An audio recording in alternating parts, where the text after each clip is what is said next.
I bought an Adrian Pearsall living room that has been in a barn for 25 years. Selling it off in steps, I was able to save this one last piece to restore for my home. Come along on my greatest restoration journey yet as I take this moldy barn find and rebuild it to fabulous.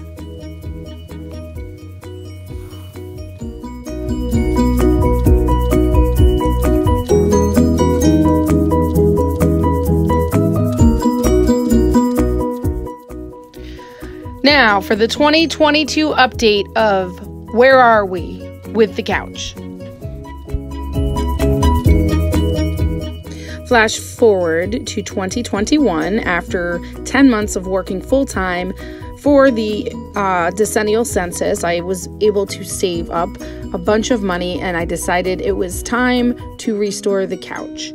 So we got the couch ready, removed all the wood trim, the legs, everything was removed to take it to the upholsterer.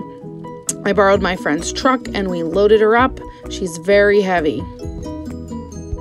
About 2 weeks and $1,000 later, we brought her home in our Volkswagen van. Got our living room cleaned out and ready to go. I looked forward to throwing away our old couch. She was very heavy to bring up our stairs to get inside. And my husband had fabricated some what I call ghetto legs for her out of 2x4s and the bolts. Here's what she looked like when we first brought her home. We decided she was a little bit low, so later on my husband did add another block to the bottoms of the legs to raise her up just a little bit more and closer to the height she'll be with the finished legs. While she was at the upholsterer, my husband and I started sanding and refinishing the walnut trim with monocoat, Rubio monocoat in walnut. It's a great one-step oil finish product. Here she is with her higher legs as we were getting her ready, and you can see the underneath here, all the upholsterer's work. He suggested that we did not use traditional strapping for this couch for longevity. The Faga straps really don't have the same longevity, and I decided I didn't want to do this again, so I took his advice, and that is not original. Here we are working on the metal trim. After we finished refinishing everything, we had to reinstall the metal trim. As you can see, it goes around where the back cabinet should be, which we have not done anything about yet. But we had to reattach the walnut and we had to actually staple our piping. My upholsterer made that for me, and I installed the piping after we brought it home. And he also provided me with enough of the dust cover so that we also had to install the dust cover at that time. So that's what we were doing here. And here's what she looked like when we first flipped her around in her new home, without the legs yet.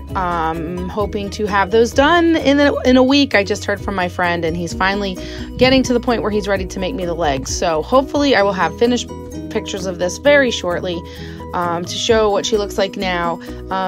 The last step that we have to do is figure out what we're going to do in the back where the cabinet was. My husband planned on fabricating either another cabinet or maybe a tabletop to go back there. And as you can see, we can't really get to that cabinet anyway, so it's not really important for me in our space to have it an original cabinet on the back. But that's what she looks like. She's very comfortable. My upholsterer did make the foam seat a bit higher than what the original was for comfort, and I'm very pleased with how it turned out. Him and his crew did a fabulous job of recreating the look that I was going for. I do suggest if you are using an upholsterer, you try them out with small jobs first as you get to know them. Make sure you can work well with them. I love my guy. I let him make a lot of artistic decisions himself after we talk about what we're doing. I do trust his judgment, and he does an excellent job. So, that's just a little tip if you have to find an upholsterer. So, hopefully I will have finished pictures to post on my social media soon with the legs, which are now being done. I had already sourced the casters for my friend and wanted him to replicate the legs as best as he can, and I will finish those, of course, with my Rubio monocoat in walnut so they match, and then they'll be ready to put on. hot off the press. I just got this picture sent to me by my friend who just turned these walnut legs for me. So now he's going to put some holes up top and the bottom, pilot holes, so my husband can get the bolts straight and the casters in, and then I just have to finish them and they'll be ready to go. So I should maybe have these done in the next, maybe a couple days, maybe a week. I don't know. We'll see how fast my husband is at his job, and we're getting somewhere.